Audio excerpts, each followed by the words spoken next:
Welcome student, मैं हूं Tande sir technical channel में आपका स्वागत है।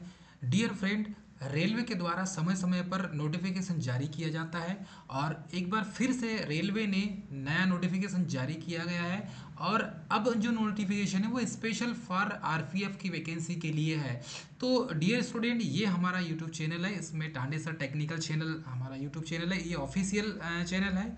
और इसमें जितने भी आईटीआई से रिलेटेड वैकेंसीज आती है उनकी टोटल प्रॉपर समय समय पे जानकारी दी जाती है। हमारे यहाँ पर अप्रेंटिस की जानकारी, आईटीआई के वीडियोस लेक्चर और प्रैक्टिकल वीडियोस जो है वो प्रोवाइड किए जाते हैं। बहुत से स्टूडेंट ऐसे हैं जो अभी कंपटीशन एग्ज़ाम की तैयारी कर रहे हैं, तो उनके लिए भी एक अच्छी अपॉर्चुनिटी है कि हम यहाँ पर समय समय पर वैकेंसीज जारी करके और उसकी नोटिफिकेशन भी समय समय पर देते हैं। यहाँ पर आपको अभी रिसेंटली जितने भी कोर्सेज करवाए जा रहे हैं, जैसे कि पीजीसीआईएल की भी तैयारी करवाई जा रही, तो उसके भी नोटिफिकेशन और उसका भी जो वीडियोस है उसके लेक्चर यहाँ पर जारी किए गए हैं। और उसके जो प्रीवियस ईयर के क्वेश्चन पेपर भी यहाँ पर सॉल्व करवाए जा रहे हैं। थ्योरी के आपको पूरे लेक्चर्स जो है वीडियोस इस टाइप से प्रोवाइड हो गए, आप यहाँ पर देख सकते हैं। और बहुत सारी जो है वैकेंसीज की जो जानकारी है वो आपको पल पल की जो अपडेट के साथ यहाँ पर दी जाती है। रेलवे के द्वारा जो वैकेंसी अभी रिसेंटली जारी की गई है वो स्पेशल फॉर आरपीएफ के लिए वैकेंसी जारी की गई है। और आरपीएफ की जो नियमावली है वो समय समय पर जैसे जारी की जाती है वैसे ये नियमावली का आज पीडीएफ जारी किया गया है। नियमावली में आपको भर्ती से रिलेटेड जो भी जानकारी है वो विस्तृत रूप से आपको इसमें मिलेगी। इसमें आपको एज रिलैक्सेशन, एज क्राइटेरिया क्या होगा, क्वालिफिकेशन क्या होगा और किस किस क्वालिफिकेशन वाले कैंडिडेट इस फॉर्म को भर पाएंगे, उसके रूल्स और रेगुलेशंस क्या होंगे, सारी जानकारी इस पीडीएफ में आपको समय समय पर प्राप्त होगी। चलिए, नोटिफिकेशन में आज आप देखेंगे तो इस नोटिफिकेशन में जो जारी किया गया है उसे हम विस्तृत रूप से इसकी जानकारी आपको देंगे। यहाँ पर भारत सरकार के द्वारा यहाँ पर देखेंगे तो आपको एक चीज़ देखने मिल जाएगा कि ये जो जारी किया गया भारत सरकार के द्वारा दिल्ली और डेट 2/1/2024 आज की डेट में ही जारी किया गया है। तो ये जो नोटिफिकेशन है ये आज की डेट में रेलवे के द्वारा जारी किया गया है। इसमें भारत सरकार मतलब कि रेल मंत्रालय, रेलवे बोर्ड के द्वारा, government of India, ministry of railways के द्वारा, रेलवे बोर्ड के द्वारा जारी किया गया है। और इसमें जो नोटिफिकेशन है ओनली फॉर आरपीएफ वाले जो कैंडिडेट हैं, मतलब कि principal chief secretary commission RPF, all zonal railways including the Kolkata metro, RPSF core and PSU. तो सारे सेक्टर्स के लिए यहाँ पर स्पेशल फॉर डायरेक्टर जनरल, यहाँ पर आईजी और यहाँ पर director JR RPF academy Lucknow, और इसके द्वारा नोटिफिकेशन जारी किया गया है। तो रेलवे के द्वारा जो आरपीएफ की जो वैकेंसी है उस वैकेंसी की नियमावली यहाँ पर जारी की गई है। चलिए देखते हैं नियमावली में क्या क्या लिखा हुआ है। सब्जेक्ट में देखेंगे तो procedure for the recruitment of sub inspector and constable x, ठीक है, आरपीएफ एंड आरपीएसएफ। तो इसमें RPF sub inspector and RPF constable, ये दोनों की जो वैकेंसी है उसकी नियमावली यहाँ पर जारी की गई कि किस प्रोसीजर के तहत भर्ती करवाई जाएगी और भर्ती करवाने की क्या प्रोसीजर होगी। इसमें please find the enclosed herewith copy to directive and 65 issued by the DIG RPF regarding the procedure for the recruitment of sub inspector X and constable X RPF, ठीक है, RPF SF with the self explanatory. तो इसमें this is your kind of information, this is for your kind of information, ये information यहाँ पर दी गई है। चलिए, इसमें क्या क्या बोला गया है हम इसे विस्तृत रूप से जानेंगे। सबसे पहले तो यहाँ पर दिया गया है कि डिटेल्स में क्या होगी। तो आरपीएफ के द्वारा जो इसकी जो डिटेल्स है, नंबर ऑफ वैकेंसीज टू बुल्ड filled shall the decided by the ministry of railway from the time to time. उसके बाद यहाँ पर दिया गया है the current round of recruitment is being done for filling up the vacancies 2000, ठीक है, लगभग 2000 in the rank of constable and vacancies of 250 in rank of sub inspector. ये जो लिखा हुआ है 2000 लगभग वैकेंसी है जो ये कांस्टेबल की भरी जाएगी और 250 जो है रैंक पोस्ट लगभग सब इंस्पेक्टर की भरी जाएगी। लेकिन इसमें वैकेंसी में समय समय पर आपको पता है बढ़ोतरी होती है और रेलवे लगभग कहना चाहिए तो 75% जो है रेलवे डिपार्टमेंट खाली पड़ा हुआ है और वैकेंसीज जो है ये तो राउंड फिगर में 2000 इससे ज़्यादा भी वैकेंसी आ सकती है। इंस्ट्रक्शन दे रहा है, instruction for the government of introduction and maintenance of the post based on the roster shall the separately followed will determine the category wise vacancies. तो अलग अलग कैटेगरी वाइज इसमें वैकेंसी जारी की गई। 10% vacancy shall be reserved for the ex service man as per the government of India instructions. तो 10% तो आपको पता है एक्स सर्विस मैन के लिए रिजर्व किया रहता है।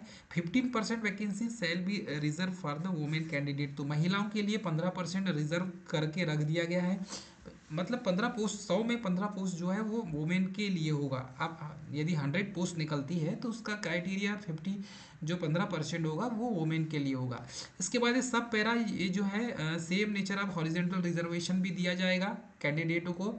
और रिक्रूटमेंट की प्रोसेस क्या होगी ये मोस्ट इंपॉर्टेंट है, मतलब कि आरपीएफ की भर्ती कैसी होगी, ये यही जो चीज़ है इसको आपको विस्तृत रूप से ऐसे स्टूडेंट जिन्होंने अभी तक आरपीएफ की तैयारी कर रहे होंगे या आरपीएफ सब इंस्पेक्टर की तैयारी कर रहे होंगे उनके लिए ये जो नोटिफिकेशन है, ये जो नियमावली है, इससे ध्यान रखना बहुत ज़रूरी है। क्योंकि जब आरपीएफ की वैकेंसी आती है और उसकी जो प्रोसीजर होती है भर्ती की वो कैसी होगी, गवर्नमेंट ने या रेलवे ने क्या डिसाइड किया है, ये आपको पूरा विस्तृत रूप से पता होना चाहिए। तो यहाँ पर रिक्रूटमेंट प्रोसेस क्या होगी, the recruitment shall be held in the following phases. पहला फेज क्या होगा, कंप्यूटर बेस्ड एग्जाम होगा, सीबीटी एग्जाम। सबसे पहले तो सीबीटी एग्जाम होगी, ये सब आपको पता चल गया। To be conducted by the railway recruitment board RRB. तो सबसे पहला फेज क्या होगा, पहले फेज में सीबीटी एग्जाम होगी, ठीक है। सेकंड फेज में क्या हो जाएगा, जो सीबीटी एग्जाम में पास होगा सेकेंड फेज में फिजिकल इफिशियंसी टेस्ट हो जाएगा, जैसे पीईटी टेस्ट कहा जाता है। तो फिजिकल मेजरमेंट टेस्ट होगा उसमें, मतलब PMT. To be conducted by the railway protection force, RPF के द्वारा जो फिजिकल दौड़ाया जाता है ग्राउंड में, ठीक है। तो वो जो फिजिकल इफिशियंसी टेस्ट होगा पीईटी टेस्ट, ये रेलवे के आरपीएफ के द्वारा करवाया जाएगा, मतलब रेलवे प्रोटेक्शन फोर्स के द्वारा करवाया जाएगा। उसके बाद तीसरा फेज बचता है, मतलब इसमें यदि पास हो गए आप ग्राउंड निकाल लेते हैं, ठीक है। सबसे पहले आपने सीबीटी एग्जाम निकाला, रिटर्न निकाला आपने, उसके बाद आपने ग्राउंड निकाल लिया। अब उसके बाद थर्ड फेज बचता है, थर्ड फेज में डॉक्यूमेंट्स वेरिफिकेशन होंगे। To be conducted by the railway protection force RPF, मतलब आरपीएफ के द्वारा ही ये जो है डॉक्यूमेंट्स वेरिफिकेशन भी करवाए जाएंगे, ठीक है। Note the document verification shall be completed after the PET और पीएमटी, मतलब कि ये जो पीईटी पीएमटी जो है, ये यदि फिजिकल मेजरमेंट टेस्ट आप पास कर लेते हैं, फिजिकल इफिशियंसी टेस्ट आप पास कर लेते हैं, उसके बाद ही डॉक्यूमेंट वेरिफिकेशन होंगे। इस पॉइंट को आपको याद रखना है, ठीक है। उसके बाद नॉमिनेशन ऑफ नोडल ऑफिसर के बारे में ये जो है पूरा इस्टेब्लिश्ड, मतलब विस्तृत रूप से इसकी जानकारी दी गई है समय समय पर।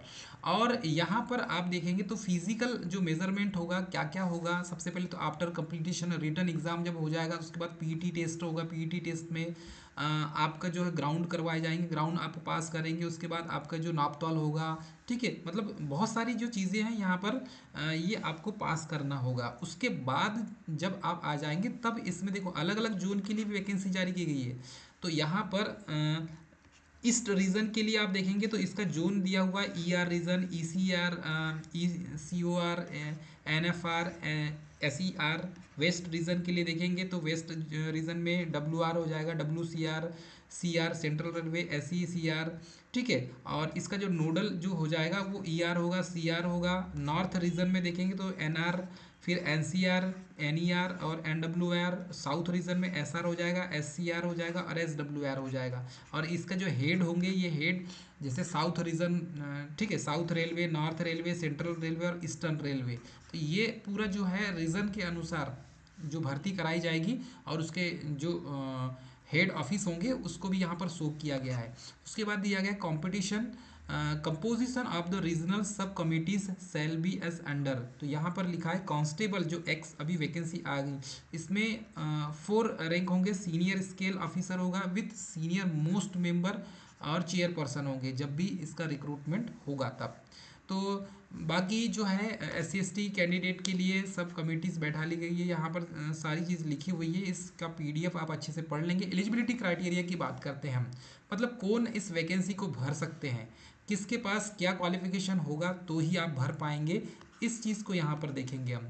तो सिटीजनशिप मस्ट बी इंडिया होना चाहिए, इंडियन।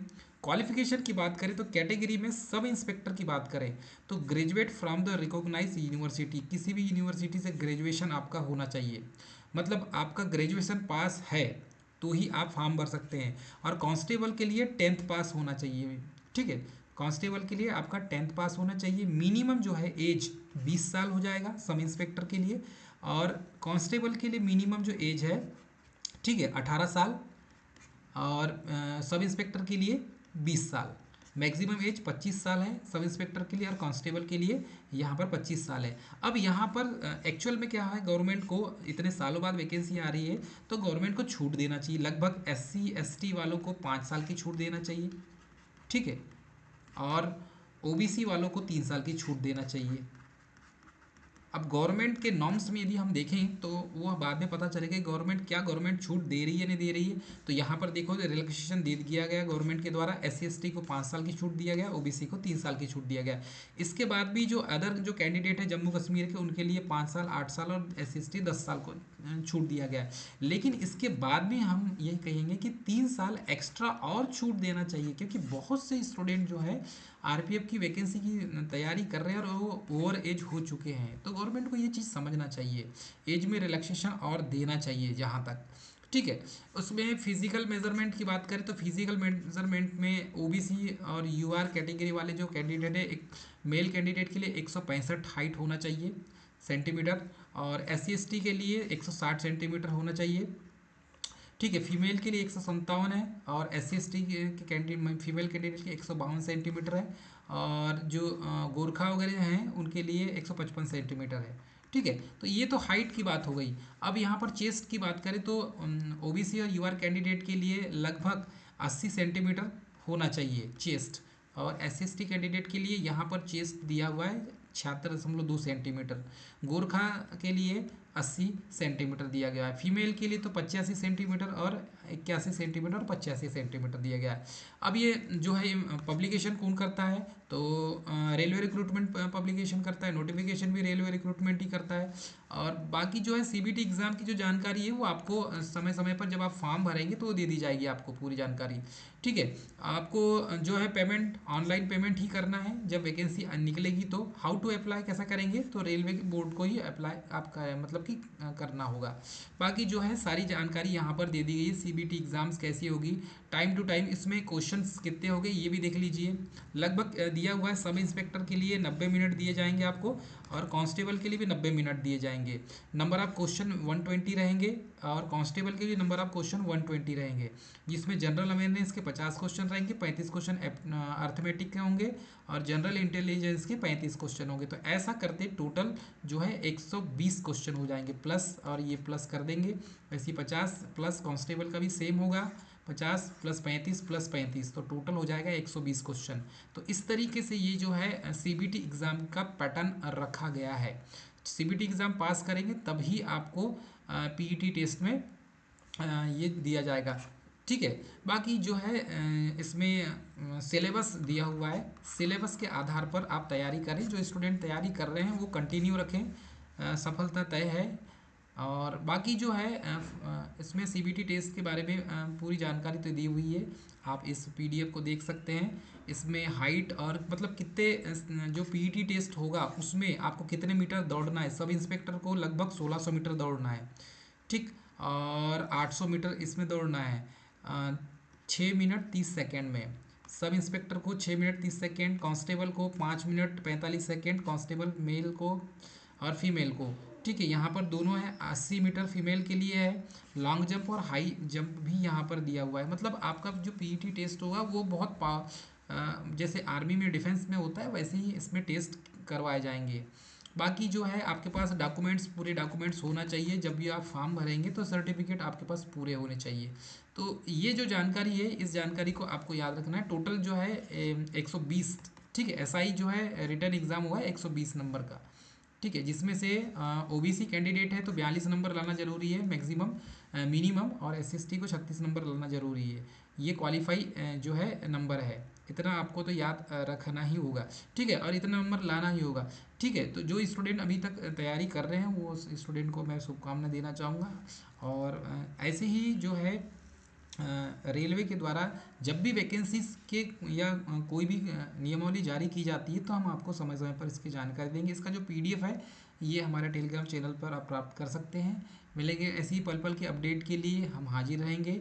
मिलेंगे नेक्स्ट वीडियो में, तब तक के लिए स्वस्थ रहें, मस्त रहें, मुस्कुराते रहें। सबको जय हिंद।